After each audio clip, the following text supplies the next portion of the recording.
Pregnancy తర్వాత మహిళా క్రీడాకారులు తిరిగి ఆడడం అనేది సాధ్యమేనా?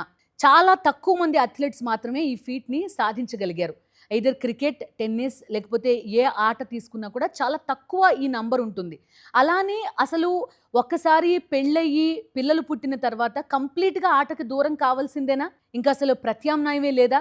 ప్రస్తుతం ఈ అంశాలనే అడ్రెస్ చేస్తోంది ఐసీసీ.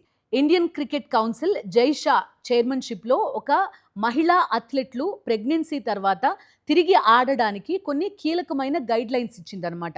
ఒక సపోర్టివ్ ఫ్రేమ్‌వర్క్ అనేది అన్ని జాతీయ బోర్డులు ఏ రకంగా ఇంప్లిమెంట్ చేయాలి అనేది నిర్ధారించింది. ఆ గైడ్‌లైన్స్ చూసే ముందు మహిళలు ప్రెగ్నెన్సీ అనేది ఒక చాలా పెద్ద కాంప్లికేటెడ్ ఇష్యూ కింద మారిపోయింది ప్రతి రంగంలో కూడా. కెరీరా, కుటుంబమా? రెండిట్లో ఏది చూస్ చేసుకోవాలి అనేది చాలా మంది మహిళలకి డైలమా. కెరీర్ చూస్ చేసుకుందామంటే కుటుంబాన్ని త్యాగం చేయాలి. లేదు కుటుంబ పరంగా మంచిగా ఉందాము, లేకపోతే కేవలం కుటుంబానికే జీవితం అంకితం చేసేద్దాము అంటే ఇన్నాళ్ళు చదువుకున్నాం, మనదైన రంగంలో రాణిస్తున్నాం, మరెలా? ఇలా రకరకాల ప్రశ్నలు. చాలామంది ఈ రెండింటిని బ్యాలెన్స్ చేయడంలో విపరీతమైన స్ట్రెస్ కూడా తీసుకుంటున్నారు. ఎందుకంటే ఒక ప్రాపర్ సపోర్ట్ సిస్టమ్ అనేది చాలామందికి ఉండట్లేదు. నటన, సినిమాలు లేకపోతే ఇలాంటి కొంత గ్లామర్ ఫీల్డ్‌లో అయితే కొంచెం దారుణం అని చెప్పొచ్చు. అందులో అయితే ఫిజికల్‌గా కంప్లీట్‌గా గ్లామరస్‌గా కనపడాలి అంటే రకరకాల ఎక్స్‌పెక్టేషన్స్ ఉంటాయి. వాటన్నింటిని కూడా ఫుల్‌ఫిల్ చేయాలి. తర్వాత పోస్ట్ ప్రెగ్నెన్సీ తర్వాత ఆ అన్ని కండిషన్స్‌ని ఫుల్‌ఫిల్ చేయడం, దాంతో పాటు పిల్లల్ని చూసుకోవడం అనేది చాలా పెద్ద టాస్క్ అయిపోతుంది. సో, ఇలాంటి ఒక స్టీరియోటైప్ సొసైటీని లేకపోతే ఇలాంటి ఒక స్టీరియోటైప్ నిబంధనల్ని బ్రేక్ చేస్తూ ఐసీసీ కొన్ని గైడ్‌లైన్స్ ఇచ్చిందనమాట. Return to play post pregnancy guidelines కేవలం మహిళలకి ఎక్స్‌క్లూజివ్‌గా ఈ గైడ్‌లైన్స్ వివిధ జాతీయ బోర్డులకి జారీ చేసింది. ఒక సపోర్టివ్ ఫ్రేమ్‌వర్క్‌ని ఐసీసీ డిజైన్ చేసిందనమాట. ఆ సపోర్టివ్ ఫ్రేమ్‌వర్క్‌ని ఏమంటున్నారంటే 6 R's 6 R'లు కింద డిఫైన్ చేస్తున్నారు. ఈ 6 R'లు ఏంటంటే ready, review, restore, recondition, return, refine. ఈ 6 R'లు ఇవన్నమాట. సో, వీటికి అనుగుణంగా మహిళలని పోస్ట్ ప్రెగ్నెన్సీ సిద్ధం చేయాలి అనేది గైడ్‌లైన్స్. రెడీ అంటే 6 వారాలు లోపు ప్రెగ్నెన్సీ ఉంటే కనుక కంప్లీట్‌గా రెస్ట్ తీసుకోవడం, అదేవిధంగా ఫిజికల్‌గా ఎలాంటి మార్పులొస్తున్నారు, అదేవిధంగా ఒక డెడికేటెడ్‌గా ఒక మేనేజర్‌ని అంటే ఒక డాక్టర్‌ని, లేకపోతే ఒక ఫిజియోథెరపిస్ట్‌ని, ఒక కౌన్సిలర్‌ని ఎవరో ఒకళ్ళని ఆ మహిళా క్రికెటర్‌కి అటాచ్ చేయడం అనమాట. రివ్యూ 6-8 వారాల పాటు ప్రెగ్నెన్సీ ఉంటే కనుక మెడికల్ చెకప్స్ వీటన్నింటిని ఎలా చూసుకోవాలి ఇదంతా. రిస్టోర్, రీఇంట్రడక్షన్ అనమాట. అంటే 6-8 వారాల లోపు చాలామంది ఏం చేస్తారంటే ఒక 3 నెలలు, 6 నెలలు మధ్య కంప్లీట్‌గా గేమ్‌కి దూరం అయిపోవాలి.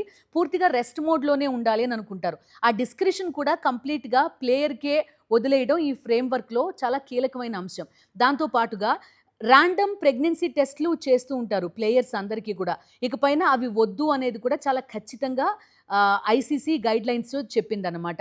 ప్రెగ్నెన్సీ టెస్ట్ కేవలం ఆ ప్లేయర్ కోరుకుంటే, లేదంటే ఆ ప్లేయర్ తను ప్రెగ్నెంట్ అని రివీల్ చేయాలనుకుంటే మాత్రమే చెప్పేలాగా అవకాశాన్ని మహిళా ప్లేయర్లకి కల్పిస్తూ కూడా ఐసీసీ నిర్ణయం తీసుకుంది. 12-16 వీక్ మధ్య అయితే కంప్లీట్‌గా క్రికెట్ స్పెసిఫిక్ కండిషన్ అంటే పోస్ట్ ప్రెగ్నెన్సీ మహిళల్లో రకరకాల మార్పులు అటు హార్మోనల్ చేంజెస్ కానీ, ఫిజికల్ చేంజెస్ కానీ ఇలా రకరకాల మార్పులు చోటు చేసుకుంటూ ఉంటాయి.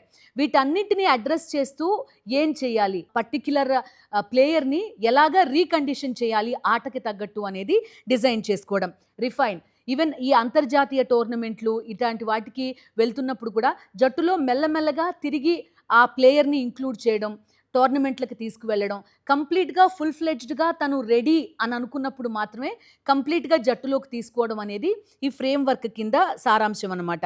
Ready, review, restore, recondition, return, refine. ఈ మొత్తం 6 ఫేజ్‌లని 6 R's కింద ఐసీసీ డిఫైన్ చేస్తోంది.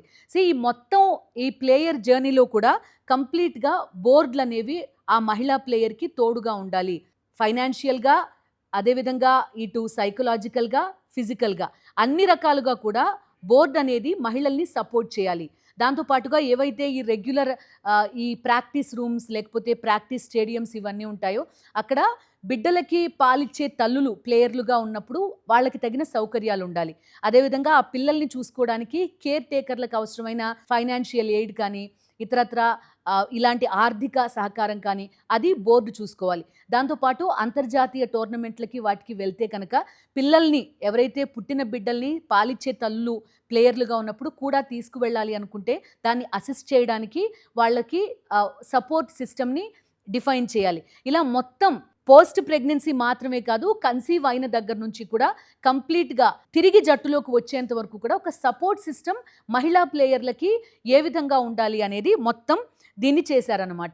దాంతోపాటుగా ఎప్పుడు ఆడాలి, ఎప్పుడు విరామం తీసుకోవాలి అది కూడా కంప్లీట్గా ప్లేయర్ చేతిలో ఉండేలాగా.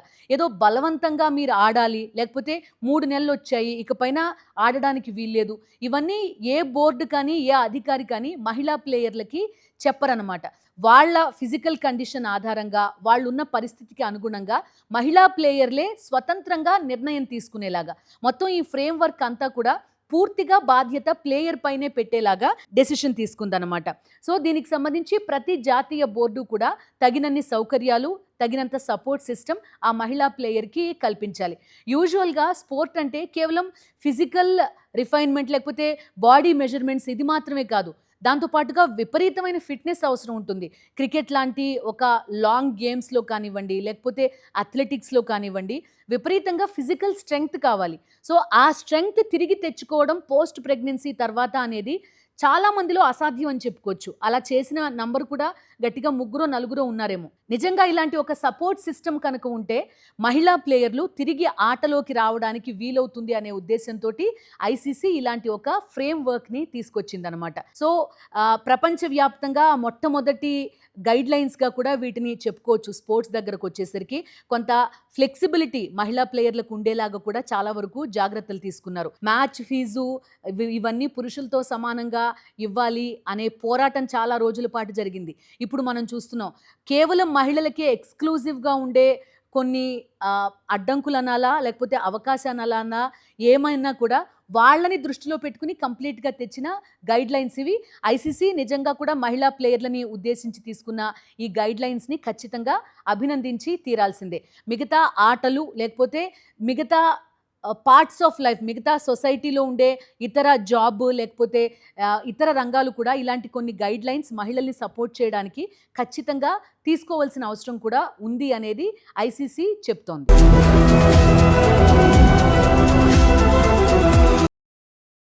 మరిన్ని అప్డేట్స్ కోసం ఛానల్ను సబ్స్క్రైబ్ చేయండి. నోటిఫికేషన్స్ కోసం బెల్ ఐకాన్ పై క్లిక్ చేయండి.